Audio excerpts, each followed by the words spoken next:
Hello everybody, welcome to my channel.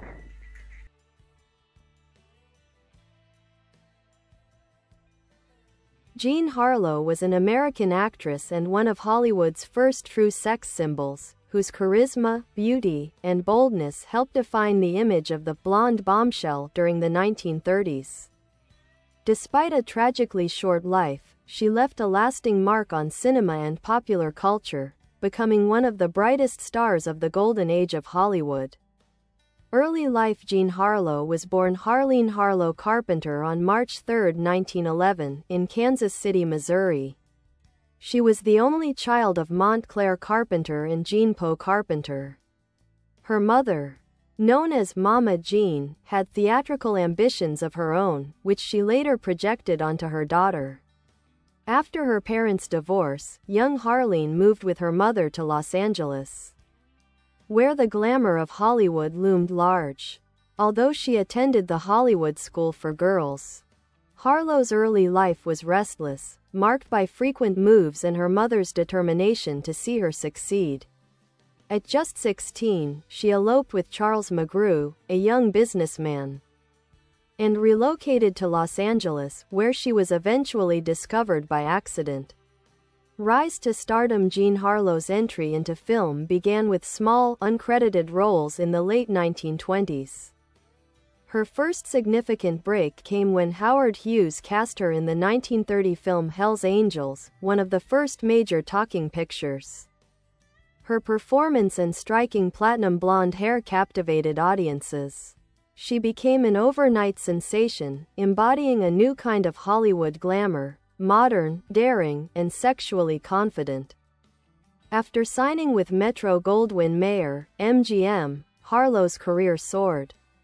Under MGM's skilled publicity and direction, she appeared in a string of hits, including Red-Headed Woman, 1932, a risque comedy that cemented her image as the provocative, witty seductress; Red Dust, 1932, Company starring Clark Gable. This was one of the most popular pairings of the early 1930s. Dinner at 8, 1933, a glamorous ensemble film where Harlow's sharp comedic timing and magnetic screen presence stood out.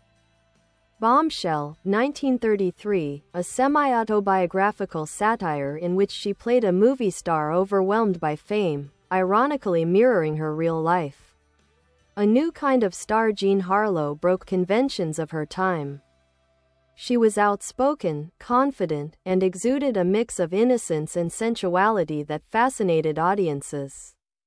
Her platinum blonde hair became legendary, imitated by women across America.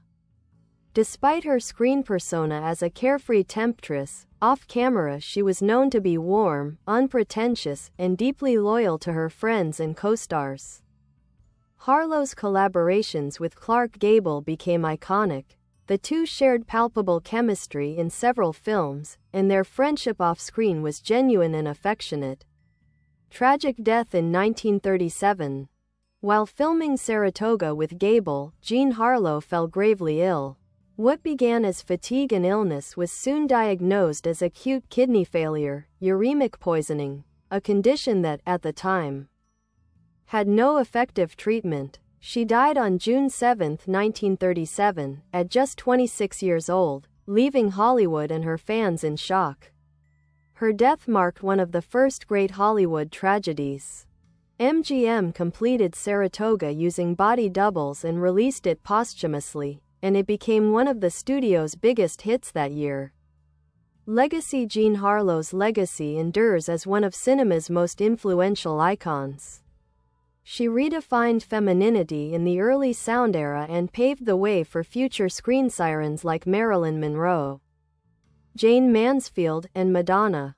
Her mix of sex appeal, humor, and emotional vulnerability made her a pioneer in portraying complex women on screen.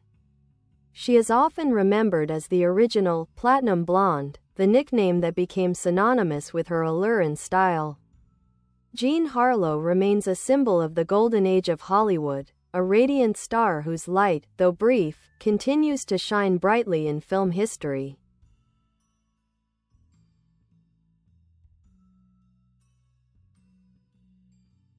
personal life and relationships behind the glamorous image of the blonde bombshell, Jean Harlow's personal life was filled with both passion and heartbreak. She was married 3 times before her untimely death, and each relationship reflected the turbulence of her rapid rise to fame. Her first marriage, at age 16, to Charles McGrew, was short-lived. Though he was wealthy, their union dissolved within 2 years as Harlow's ambitions grew beyond the confines of domestic life. Her second marriage, to Paul Byrne, a respected MGM producer and close associate of Irving Thalberg, was one of Hollywood's most notorious tragedies. The two married in July 1932, and just 2 months later, Byrne was found dead in their Beverly Hills home from an apparent gunshot wound. The studio quickly labeled it a suicide, but rumors swirled about foul play or scandal. The truth remains uncertain, and Harlow, who was devastated, never publicly discussed the details. MGM shielded her from the press, and her career, astonishingly, continued to flourish despite the controversy. Her third marriage, to cinematographer Harold Rawson, lasted less than a year. Though short-lived, it reflected Harlow's longing for stability in an industry that rarely allowed it. Outside of these marriages, Harlow was linked romantically to actor William Powell, her co-star in Reckless, 1935. The two shared a deep affection and even discussed marriage. Powell was reportedly heartbroken after her sudden death in 1937 and helped pay for her funeral expenses, including the white marble crypt where she was laid to rest.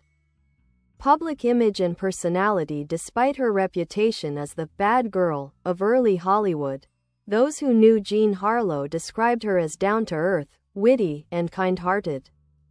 She enjoyed practical jokes, doted on her family, especially her mother, and maintained an almost childlike innocence in her private life. Harlow's screen persona, sharp-tongued, sensual, and self-assured, was largely a creation of MGM's publicity department. In reality, she was a book lover who preferred quiet evenings at home to wild parties. She was also noted for her professionalism on set, always punctual, patient with co-stars, and devoted to her craft. Her luminous appearance